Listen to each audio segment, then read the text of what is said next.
దేవుడు మాట్లాడుతున్నాడు. అసలు ప్రకటన గ్రంథం అంటే ఏంటి? దేవుడు ఎందుకు గ్రంథం తెరిచాడు? ఎందుకు దేవుడు మాట్లాడుతున్నాయి?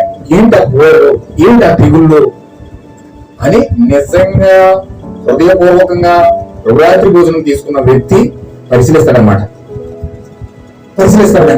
దాన్ని పరిశీలించి ఏంటి ప్రత్యక్షత, దేవుడు ఏం చెప్తా ఉన్నాడు, ఏం మాట్లాడుతూ ఉన్నాడు, అసలు నాకు అవసరం ఏముంది ఈ గ్రంథంలో, నా పేరు ఎలా రాశాడు ఇందులో, అసలు నా పేరు ఇందులో ఏ విధంగా ఉంది అని ఏం చేస్తారంటే ఒక వ్యక్తి దాన్ని పరిశీలించి దాని మూల ప్రత్యక్షత పొందుకొని దేవుడితో ఐక్యమవుతుంది.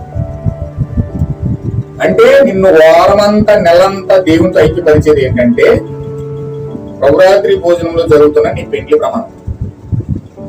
కానీ ఈ రోజు భౌతికంగా ఎలాగైతే ప్రమాణాలు చేసి వాళ్ళ ప్రమాణాన్ని నిలబడకుండా ఎలాగైతే ఉంటున్నారో ఈ రోజు వాక్యంతో కూడా అలాగే ఉంటున్నారు.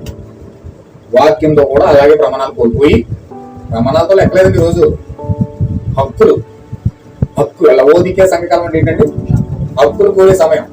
నా హక్కు ఇది, నేను ఎలాగ ఉంటాను, నా హక్కు ఇది, నేను ఎలాగే చేస్తాను, నా హక్కు ఇది, నేను ఎలాగే మాట్లాడతాను, నా హక్కు ఇది, నేను ఎలాగే చేస్తాను, ఇష్టమైతే ఉంటే కష్టం మానే.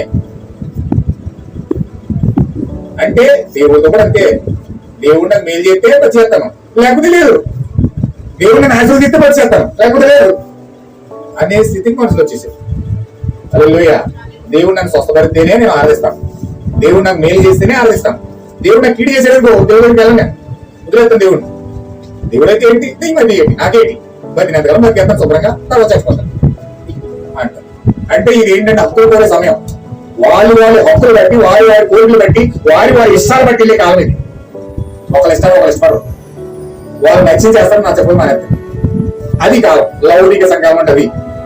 కానీ లౌకిక సంఘాలంలో ఉన్నామనుకుని అలాగే ఉంటాం, చీకట్లో ఉన్నాం అలాగే ఉంటాం. కానీ లౌకిక సంఘకాలం దాటి విమోచన కాలంలో చూస్తే ఖచ్చితంగా నీవు నీ హక్కులను వదిలిపెట్టి నువ్వేం చేస్తావు తెలుసా? విమోచన గ్రంథంలో విమోచన ప్రణాళిక అంత తెలుసుకొని పరిశీలించి దేవునితో ఐక్యమై నీ ప్రమాణాలను కట్టుకుంటాం. హల్లెలూయా.